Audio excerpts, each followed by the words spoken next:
I survived a cult. When I was around 7 years old, my mom and dad started bringing me and my younger sister to a new church. We originally lived in Charleston, West Virginia, but moved when my dad lost his job as a construction worker, probably due to his drinking. I remember for about a week after my dad lost his job, him and my mom would be constantly fight about what they were going to do and how they were going to get our family through this, especially since my mom was pregnant and was due to give birth to my brother in a month or so. My dad walked in one day and said we needed to move, and he knew the answer to all our problems. We picked up everything and moved to the middle of the state to a small town called Clay, West Virginia. It was a change from what we were used to for sure. West Virginia is made up of a lot of small sleepy towns inhabited by your stereotypical country/hill folk that were either nice as could be or very cold and hating to outsiders. Sadly, it's usually the latter, and Clay was definitely one of these towns. Granted, Charleston isn't the biggest city with around 40,000 people, but by West Virginia standards, that's basically New York City. So this move to the middle of nowhere was definitely an adjustment. The whole way driving over, I remember my dad having a big grin on his face like he was a kid in a candy store excited to show us our new lives. Him and my mom obviously did some talking the night before we left, and she seemed a little less apprehensive about the whole situation than when he first dropped the bomb. I should say that where we were moving to wasn't a regular house or apartment in Clay. I now understand that this place was a compound out in the outskirts. Pulling up to the massive fenced-in area, me and my sister looked at each other confused about our new living arrangements. What is this place? I asked my parents. Yeah, Tim, this isn't like what you were telling me last night. My mom said in a confused tone. I know it looks a little off, Susan, but trust me. I already checked this place out and you'll love it when you see how nice it is inside.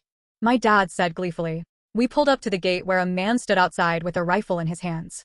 Now I know to the average person this would set off huge red flags, but keep in mind that the area we were in, it was not that uncommon of a sight to see a man walking with a shotgun or a rifle through town, into stores, or having a rack on the back of their pickup truck. The man came to our window and my dad told the man to let Father Williams know that the Landry family has arrived. The man radioed in and opened the gate for us to drive in. Driving into the compound was like driving into a different world entirely. The main road we drove on was lined with wooden cottages, all closely built right next to each other on each side. Families were outside having BBQs, laughing and smiling, and kids were running around playing games. This looked almost like the picture-perfect suburban neighborhood. This was far different from the neighborhood that me and my sister were accustomed to, and we were already looking forward to meeting all the other kids around our new home. Passing by what looked like endless rows of copy and paste homes, we parked outside of a giant 4-story concrete building. A tall, pasty white bald man wearing aviator sunglasses and all-white robes stood outside the doors with a large car salesman-like smile and his arms wide open. We open the doors and get out of the car. He walks up to us and introduces himself. It's a pleasure to meet your beautiful family finally, Tim. Father Williams pulls my father in close for a handshake. Yes, Steve, I mean Father Williams, this is my loving wife Susan and my kids I was telling you about. Oh, the lovely Susan I've heard so much about. It's a pleasure to finally meet you. Tim talked so highly of you when we met. Father Williams approached my mother and brought her into a deep embracing hug that lingered on a little too long. It's nice to meet you, Father. Tim has a lot of good things to say about you. He says that you basically saved his life from the way he was talking you up the other night. My mother says in her Southern charm way she would always put on when meeting new company. Well, when I met your husband that night, I could just tell that he needed the Lord to step in and bless him with his all-forgiving spirit, and I'm just glad he was willing to accept. He said in his very powerful preaching voice with his hands held high and head pointed towards the sky. He lowered his hands and his head and fixed his gaze on me and my sister. Now who are you, two wonderful gifts from our Lord? He said, getting onto one knee to get closer to mine and my sister's level with a very off-putting grin. I'm Austin, it's nice to meet you, Father Williams. I said almost as though I was addressing a drill sergeant. And how old are you, Austin? He responded with a sultry voice. I'm 7, I responded. That's great, and now you little miss, what is your name? He lightly poked my sister on the nose while smiling. My sister giggled.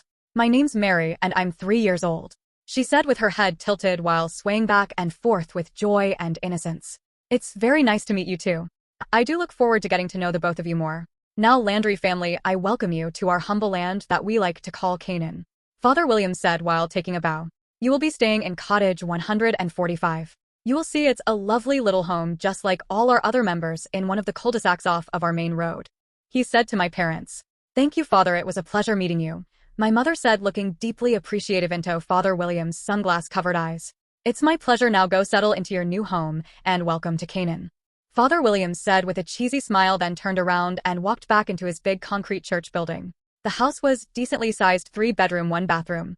Small kitchen and living room, but it was really nice compared to our old apartment in Charleston. I remember I was happy to have my own room to myself and didn't have to share it with my brat little sister, but that didn't last long because eventually I had to share it with my brother when he was born. The neighbors were all so friendly, and I remember all of us kids in the compound would meet up at the playground every day after the sermons hosted by Father Williams. There was about 120 of us kids, all of varying ages in the compound, and we would all play games like tag and hide-and-go-seek, and even a game that me and my sister never played called Kill the Sinner. 3 kids would be the sinner, and the rest of the kids playing would chase down the 3 sinners and drag them back to the top of the jungle gym, where they would be made to stand there next to each other with their arms stretched out and then forced to say, "I'm a sinner, I'm a sinner." Then jump from the top of the jungle gym into the sand pit below. The game always ended in laughs and, of course, the occasional broken arm from the fall, which wasn't so funny, but still good times looking back on it.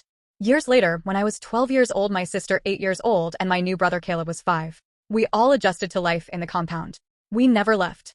He had no need to. My parents would always be outside chatting with the neighbors, having dinners or grilling and having a few drinks together, except for my dad. He gave up drinking when we moved to the compound but still would chat and hang out with the neighbors all the same, while my siblings and the neighbor kids would all hang out and play games ourselves. One day while we were all playing, one of the neighbor's kids named Alex brought up something rather disturbing that even to my 12-year-old self knew something was up. Alex was 6 years old, and this is what he said. Father Williams brought me into his room earlier to play just me and him. Lucky, I wish I could go play with Father Williams, my sister said jealously. What did you and Father Williams play? I asked, confused why a grown man would want to play a game with a little kid like Alex all alone. We played rock, paper, scissors, and the loser had to take off a piece of their cloths. He said matter-of-factly. What? I said, shocked at the statement. Yup, I won some of them, but I ended up losing in the end, he said. I was at a loss for words. Hearing this, I didn't even know what to say when he spoke up again. After we played, he told me to have my sister come in and play with him alone. She must have lost cause. She ran out crying after a while. He said bluntly. Alex's sister was 14 years old. I want to play with Father Williams, my sister said while bouncing a ball. No! I screamed, and all the kids around us went silent and stared at me. I ran back inside and closed the door to my room behind me. I didn't understand exactly what was going on, but I knew it wasn't right. I told my parents what Alex said, and they looked at each other confused. Why would that Johnson kid make up such a thing like that? My dad said, confused. I know, right? He doesn't seem like the kind of kid to make up crazy stories like that. My mom said, he must get it from his father. You know Zach and his old college stories. My dad says, and both my parents share a hearty laugh. I'm serious, Mom and Dad. I say sternly. Austin, I wouldn't think too much about it. The kid is 6, he's probably just making up stories for attention. My dad says, and my mom nods in agreement. But I stammer. Go to bed, Austin, it's getting late. My dad says, walking away with my mother to their room and closing the door. A few weeks later, after a sermon, my sister, my brother, and me are standing outside talking to a group of kids about meeting up later at the playground and playing Kill the Sinner when Father Williams walks up to us. Mary, can I talk with you in my room? He asks. Sure, Father Williams. She says excitedly. Father Williams, what do you want to talk with her about? I ask, trying not to sound suspicious. That's a private matter, Austin. Why don't you and Caleb run along now? He says, shooing us away. No, that's okay, Father. I think me and Caleb wanted to say a few quick prayers in the hall first. We did. Caleb said, confused. I elbowed him in the ribs, knocking the wind out of him momentarily. Yeah, dummy, come on, let's go. I say, shuffling him into the prayer hall that was right next to Father Williams' room.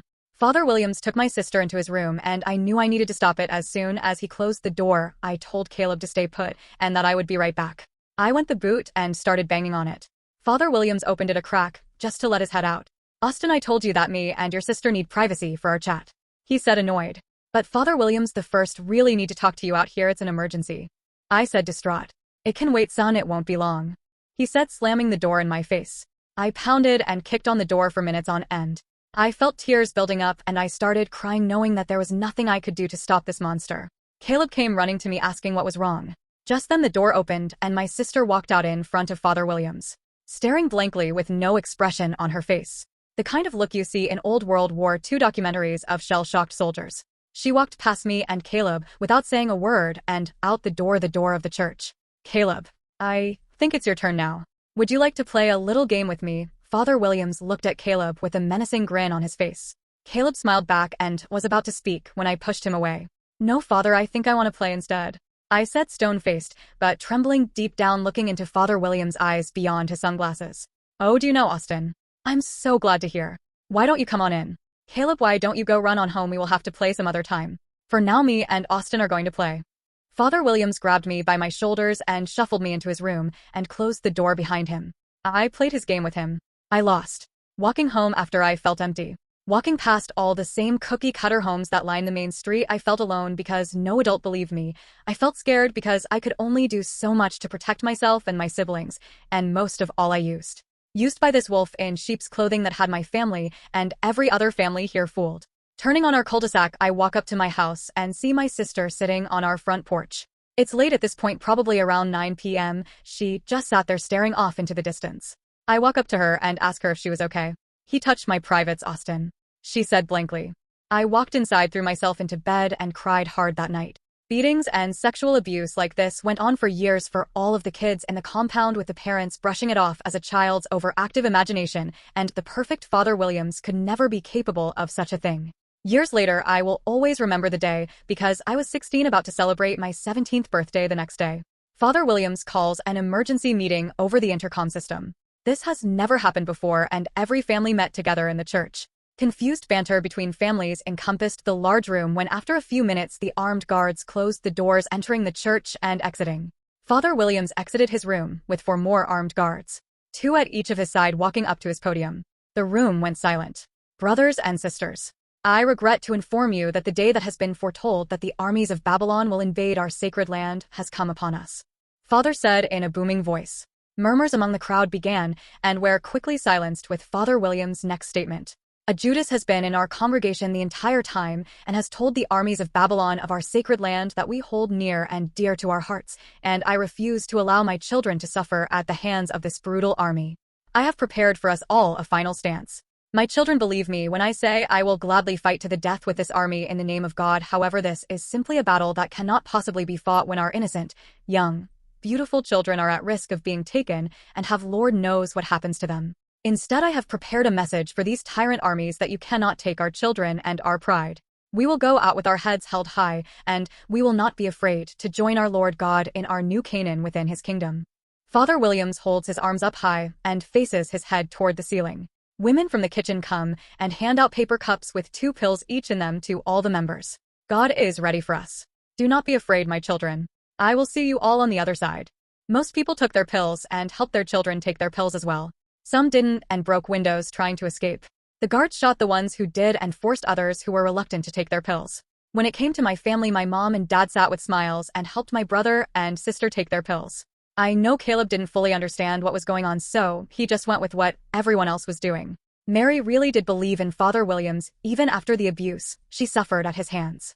As for me, I made up the excuse that I needed to pray before I took mine, and my parents happily allowed me to, before saying, "See you on the other side, son," and downing their pills. Bodies started dropping and chaos was still ensuing. I watched as my family dropped and started convulsing and foaming at the mouth, wide-eyed and smiles on their face. I looked around as other families were dropping in similar circumstances and others being gunned down. I was on my knees in prayer, praying to God to get me through this nightmare, praying that my family may enter the kingdom of heaven, and most of all praying that none of this was real. However, the last part of my prayer would go unfulfilled. The level of fear I had at this point was overwhelming. Should I run? Should I fight back? I laid down pretending to be dead among the chaos and prayed again that the guards wouldn't notice I was not actually dead and kill me. In the distance, I hear police sirens and helicopters getting closer and closer.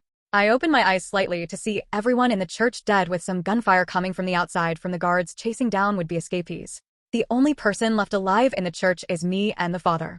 He picks up his Bible and starts heading towards the door. I stand up, surrounded by the hundreds of bodies of men, women, and children around me. The sirens and helicopters grow closer, and the gunfire still rings throughout the night. I stare dead at the father, and he stares back at me and smiles. He falls over the radio for some guards to the church immediately. "You had a wonderful family, Austin. I'm sorry it has to be this way." "I truly am," he says softly and mockingly with one hand over his heart. "Fuck you. You're the devil." I scream. "How wrong you are, sweet Austin." He says, smiling.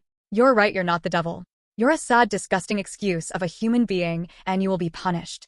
I say with conviction. "You raped my sister, you raped me, and you killed my family. I look forward to the day I see you again and can inflict the pain you inflicted on so many people, whether it's in this life or the next. The guards burst through the church door and aim their weapons at me. I stare at the father one last time before simply saying, "Fuck you," and popping my pills. The world starts fading around me, the helicopters sound right above me, and the cops sound like they've breached the compound by now. I watch as the father laughs historically and opens up a hatchway next to his podium, and he walks under it laughing and smiling at me as I fade to black. I woke up in the hospital 10 months later out of my coma. The doctors tell me I'm the only surviving victim of the mass suicide. Some SWAT team members died in a shootout with the guards before taking them all out. I asked if they found Father Williams, and they told me no. Apparently he escaped through a tunnel system he had built and was now on the run, and is thought to have done this same thing with at least 3 other cults. It just happens that this one was the largest by far. I'm out of the hospital now after some time with therapist and changing my name to avoid the news from harassing me. I'm alone in this world. I lost my mom, my dad, my sister, my brother, and my friends, but I try not to focus on those feelings. With all the trauma I experienced, I pretty much became numb and still haven't fully processed what happened. I can't focus on that now thought because now I have a mission. This is a message to Steve Williams, or should I say Eric Bukowski. I know where you are. I know you're down in El Dorado, Arkansas, at a small church preaching right now, recruiting new members to your congregation with your silver tongue. I know this because I've looked over every newspaper and news site online in America until I happened to come across your evil shit-eating grin waving to a crowd in a local parade with your loyal brainwashed followers following behind you, posted in a small local newspaper. I'm on my way to you now, Eric, and I promise you, in the name of God, I will kill you.